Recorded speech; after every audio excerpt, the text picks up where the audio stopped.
ხვალ ეგვიპტეში მსოფლიო ლიდერებს ელოდებიან. საერთაშორისო სამიტში, რომელზეც ღაზაში ომის დასრულების შესახებ შეთანხმების ხელმოწერა იგეგმება, შეერთებული შტატების პრეზიდენტი პირადად მონაწილეობს. დონალდ ტრამპმა შარმელ შეიხში დაგეგმილ სამიტზე 20-ზე მეტი ქვეყნის წარმომადგენელი მიიწვია. მათ შორის სომხეთისა და აზერბაიჯანის, ჩვენი მეზობლების ლიდერები. თუმცა კონფლიქტის ძირითადი მხარეები, ისრაელი და ჰამასი, ამ ღონისძიებაში არ მონაწილეობენ. ტრამპი თავად იერუსალიმში ჩავა მანამდე. ცოტა ხნის წინ დაჯგუფება ჰამასმა განაცხადა, რომ მზადაა 20 ისრაელელი მძევალი დღესვე გაათავისუფლოს. აი ამ ნიუს ამ ახალ ამბავთ მე ველოდები და გადავამოწმებ, ხომ არ მოხდა უკვე ეს ამბავი. სწორედ ყველა მძევლის გათავისუფლება და გარდაცვლილთა ცხედრების დაბრუნება არის ტრამპის ადმინისტრაციის მიერ წარდგენილი ყოვლისმომცველი სამშვიდობო გეგმის პირველი ეტაპის პირობა. ამავდროულად დაჯგუფება ჯერჯერობით არ განუცხადებია თანხმობა გეგმის ძირითად პუნქტებზე, მათ შორის სრულ განიარაღებაზე. მედიის ცნობით, ჰამასის დაახლოებით 7000 მებრძოლი დაბრუნდა ტერიტორიებზე, რომლებიც სამშვიდობო შეთანხმების შესაბამისად ისრაელის არმიამ დატოვა. ცეცხლის შეწყვეტის რეჟიმის ამოქმედების შემდეგ ასობით 1000 პალესტინელი ღაზის სექტორის ჩრდილოეთ ნაწილში დაბრუნდა. მე მგონი თქვენ ხედავთ ამ კადრებს და მართლაც აი ბიბლიური სურათია, ბიბლიური სანახაობა არის, აი ამ ვიწრო გზაზე რომ მიდის ეს უზარმაზარი უწყვეტი ნაკადი პალესტინელებისა. პარალელურად საინტერესო დინამიკა რუსეთ-უკრაინის ომში. რუსებს ცალკეულ მიმართულებებზე მცირედი წინსვლაც აქვთ, მაგრამ მასშტაბურ გარღვევას ვერ ახერხებენ.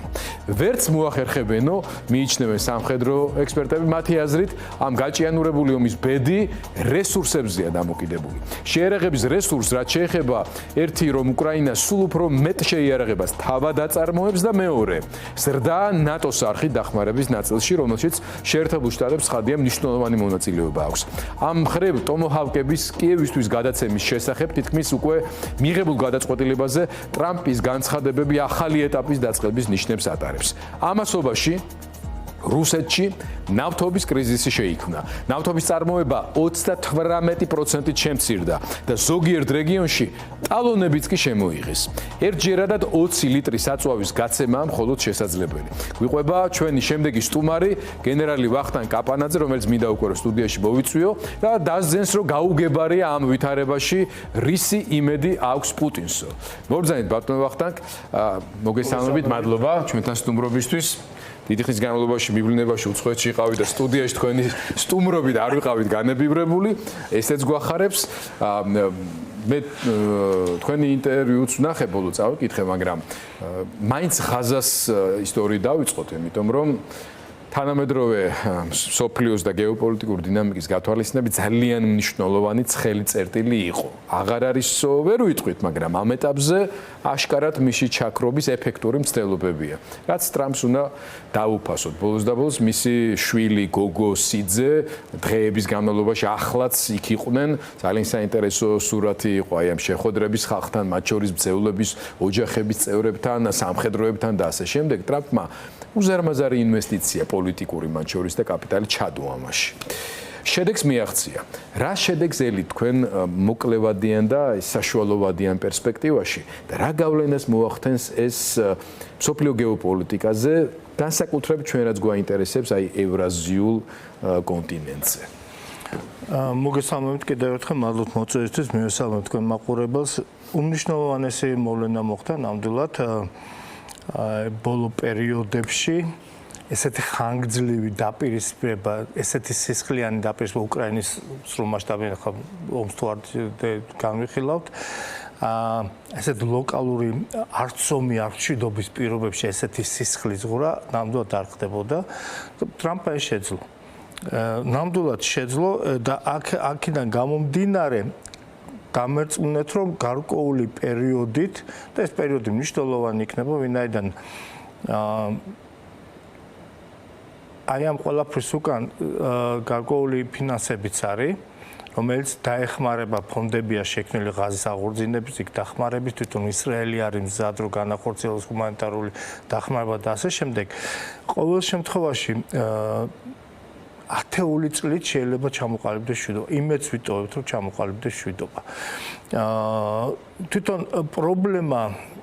პრობლემა ისრაელ-პალესტინის დაპირისპირების არ წყდება, მაგრამ პრობლემა ის რომ ხალხი იხოცება, აი ეს პრობლემა იქნება შეჩერებული. და ამაში ტრამპმა ნამდვილად მიაღწია წარმატებას. აქვე დავუმატებდი რომ რა გავლენას მოახდენს, ეს რა თქმა უნდა მოახდენს ძალიან დიდ გავლენას აღმოსავლეთზე, უპირველეს ყოვლისა, ვინაიდან საშუალება იქნება აი ამ მშვიდობის პირობებში ამერიკის ყურადღება და შესაძლებლობები გადატანილი იქნას სხვა ცხელი წერტილის ანუ უკრაინის მიმართულებაზე, ეს საშუალებას მისცემს ამერიკის შეერთებულ შტატებს და აი ამ პირობებში საინტერესო ფაქტია ის, რომ ტრამპსა და მშვიდობის პრემიას შორის აღმოჩნდა ერთადერთი ადამიანი, ეს არის პუტინი. რომელმაც შეძლო ის, რომ პრემია მიიღო სხვა ადამიანს. დამსახურებულად ძალიან 50 წელი მე მგონი ოპოზიციაში მყოფმა ადამიანმა, მაგრამ ტრამპმა, რომელსაც ძალიან უნდოდა.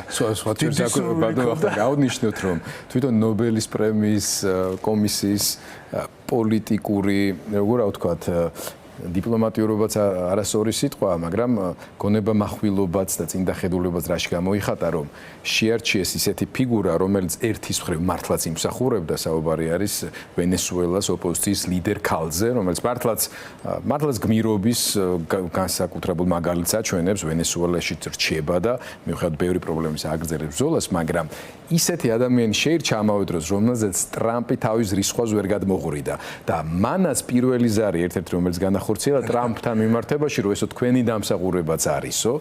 ვენესუელასთან მიმართებაში თქვენ გეკუთვნოდა. ხო, თუმცა ძალიან მნიშვნელოვანი რამ თქვით, მართლაც რომ პუტინმა ჩაუშალა, ასე ვთქვათ ეს კი. თუმცა თუ მან მოახერხა უკრაინის და რუსეთის ომის შეჩერება, მომავალი წლის ნობელის ყველაზე რეალური კანდიდატი ნამდვილად იქნება. ახლა ჩემი შეკითხვა უკრაინასთან მიმართებაში. ღაზას შეთანხმება არის ძალიან კარგი მაგალითი, რა სტრატეგიით მოხერხდა ამ შედეგის მიღწევა ტერორისტებთან. ჰამასი არის ტერორისტული ორგანიზაცია. ჩემი აზრით პუტინის ტერორისტია და მასაც როგორც ტერორისტს უნდა ელაპარაკო და იმოქმედო. აქ მოხდა რა? მოხდა ის, რომ შეერთებულმა შტატებმა მყარი მხარდაჭერა გამოუცხადა ბენიამინ ნეთანიაჰუს მთავრობას, მაგრამ ისრაელის მთავრობას და ისრაელის ხალხს და უთხრა, რომ სანამ შენი უსაფრთხოების სამართლიან ამოცანებს არ გადაჭრი, განსაკუთრებით 7 ოქტომბრის ამბების შემდეგ, გაქვს სრული ლეგიტიმაცია, მე შენ გვერდში გიდგავარ. იქ ბევრი ჰუმანიტარული პრობლემა გაჩნდა თავისთავად ცხადია ამ ოპერაციის შედეგად, რომელზეც თვალს სოფლიო ვერ დახუჭავდა, მაგრამ ტრამპმა ბოლომდე მხარი დაუჭირა და ძალის გამოყენებაზე არანაირი შეზღუდვა არ დააწესა.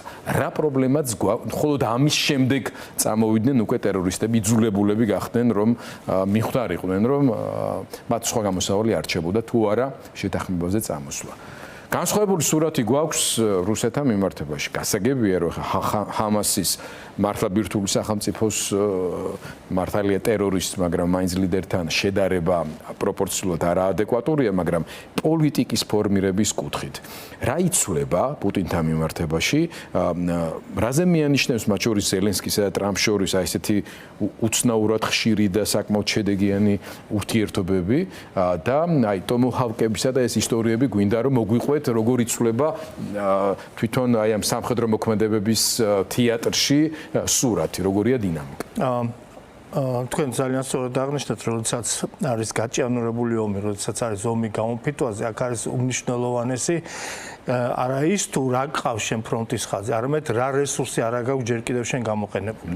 ამ თვალსაზრისით, რა თქმა უნდა, უკრაინას დღეს უპირატესობა გააჩნია, ვინაიდან მის უკან ევროპა, ამერიკა რაც არ უნდა მეტი გვინდოდეს, ფაქტია, რომ მათი მხრიდან მზარდი მხარდაჭერა თვალნათელია. შესაბამისად, რუსეთის მხარდაჭერა, ჩრდილო კორეა, ირანი და ფარულად ჩინეთი, რომელიც არც თუ ისე დიდი რაოდენობით ეხმარება რუსეთს, სამხედრო თვალსაზრისით ვიძახი, რაც რუსეთს ჭირდება, რა თქმა უნდა, ეს რუსეთს თავის მხრივ ასუსტებს. ერთადერთი რესურსი, რაც ახლა უპირატესობა გააჩნია რუსეთს, ეს ადამიანური რესურსი და დაბალი სენსიტიურობა დანაკარგის მიმართ. მოსახლეობის. თორე ტექნოლოგიურად მოდერნიზებული თანამედროვე შეიარაღები და ასე შემდეგ, ხო, უკრაინა უკვე ერთი თავით უფრო მაღალად დგას ვიდრე რუსეთი, თუმცა აქ სამხედრო კანონების და მიხედვით რაოდენობა გადადის ხარისხში რა რუსეთის რაოდენობა ქმნის იმ ხარისხს რომელიც მას აძლევს ჯერ კიდევ უფლებასო მოახდინოს წინ წაწევა ნაბიჯ მაგრამ წინ წაწევა თქვენ სწორი ბრძანეთ რომ კარგი არმიისთვის თუ კი კარგი არმიისთვის არ აქვს მნიშვნელობა რელიეფს და ამინს ან სეზონს არც თუ ისე კარგი ამინდისთვის ეს იგივე წვიმების პერიოდი ზამთრის მოახლოება მნიშვნელოვნად შეაფერხებს რუსების წინსვლას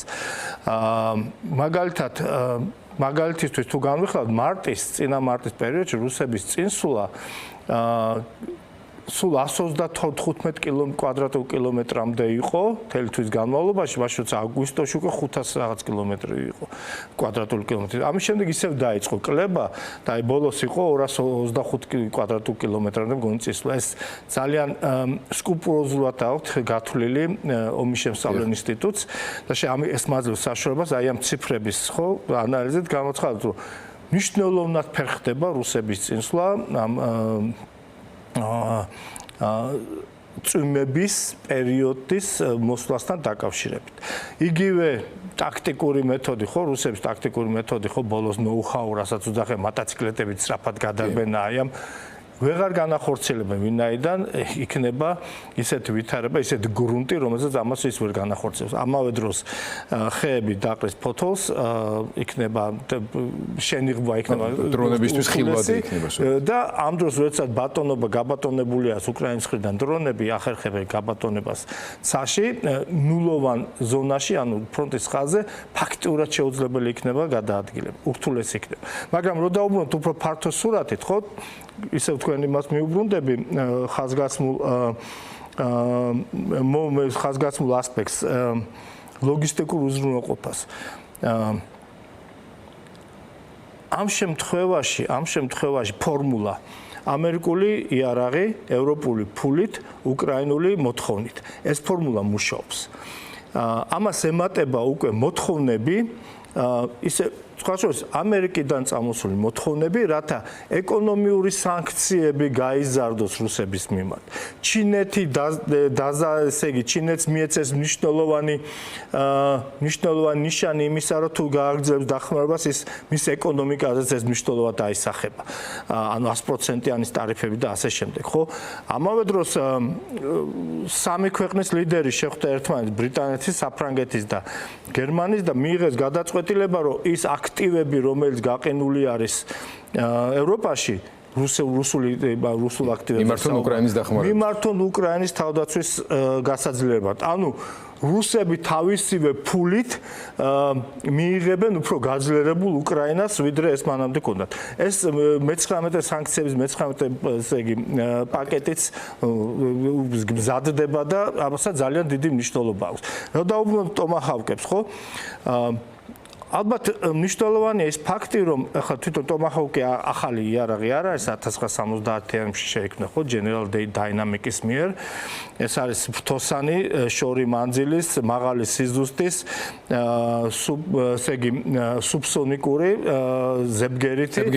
ზებგერითი ქვია ფრინავი რაკეტა, ფრთოსანი რაკეტა, რომელსაც ოპერატიულ სტრატეგიულ სტატუსს აძლევს ის, რომ მას შეუძლია ასევე ბირთვული ქობინის გადატანა 200 კილოტონის ეკვივალენტის ან 450 ჩვეულებრივი მუხტის 450 კილოიანი ჩვეულებრივი მუხტის და მიფრინავს 2500-დან გამომდინარე სხვა მოდიფიკაციიდან საქმე იმაშია რომ უკრაინას უკვე თვითონ გააჩნია უკრაინა თვითონ აწარმოებს იარაღს რომელსაც მაგალითად იგივე ფლამინგოს ხო ეს ბოლო დრო ძალიან გახმაურებულ ესე იგი ბალისტიკურ რაკეტას თვითონ შეუძლია გადაიტანოს ორჯერ მეტი მუხტი სამმარი მუხტი ვიდრე ტომაჰავკს და მანძილით 3000 კილომეტრის მანძილზე შეუძლია ფრენა.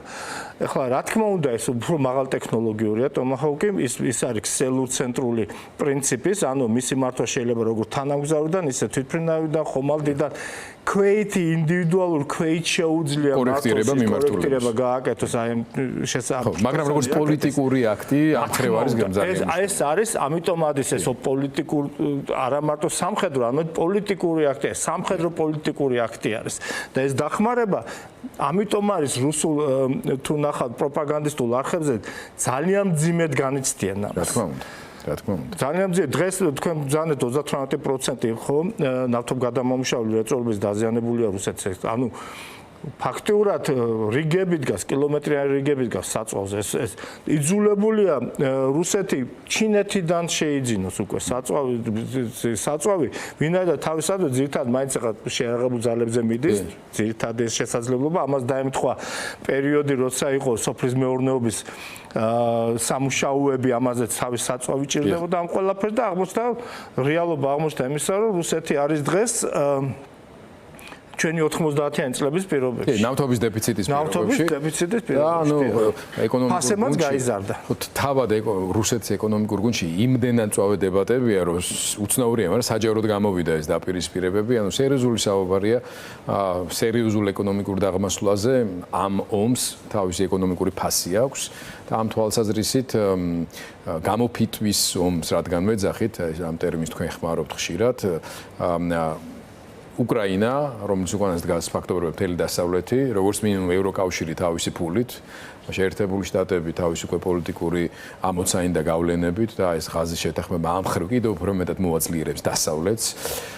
მე მგონია, რომ ძალიან მნიშვნელოვან წინაპირობებს ქმნის, რომ უკრაინის მიმართულებითაც გაიზარდოს კიდევ უფრო მეტად მხარდაჭერა და პოზიტიური დინამიკა შეიქმნას უფრო მეტად.